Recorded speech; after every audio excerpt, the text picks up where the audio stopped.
that's all good, and the filter will also get changed out. Everything will be fine. So, get a sense of what's going on here. Okay, so the inductor motor comes on. I mean, it looks like it's still sending a little signal down here, so we'll see.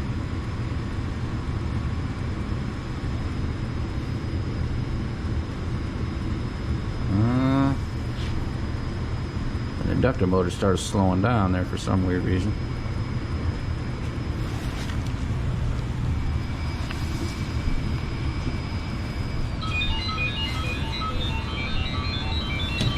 Let's see. That filter, let's check it out too.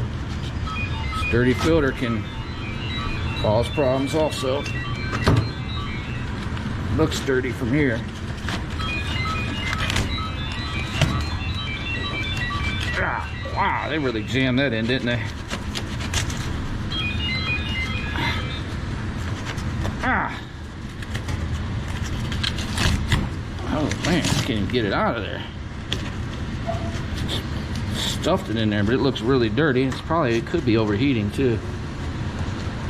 I don't know yet. I'm trying to first get it out of there.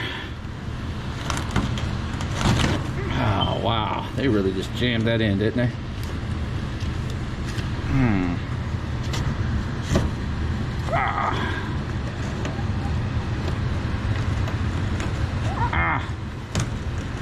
All right. Well, it was just overheating because of this. This was the filter in there. Look at this. That was jamming everything. That was preventing it from turning on because it had no air. So it automatically kicks off. See that? It's horrible. But now look, we have a flame.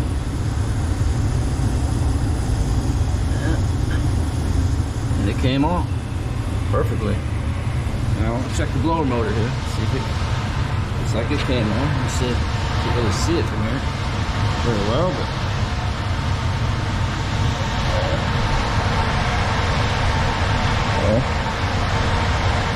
definitely is on.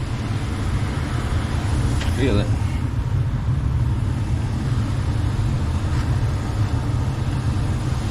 But yeah, it's on.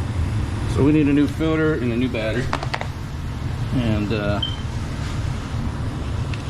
it's a 16 by 25 by 21. Yeah, definitely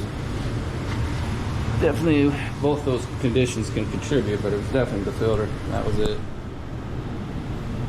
Okay, so also at East 236, he has a door that needs some screws on it. So we're gonna go ahead and put that on now. There it is. Quick. Put it in. Try to close it now.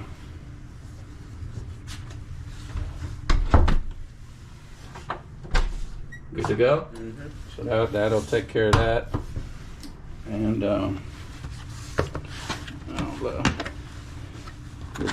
alright. So we put some bigger bolts in, the other ones were stripped out, and then put these back. They were loose too, kind of making it tilt. So now, closes perfect. There we go. Perfect. Alright.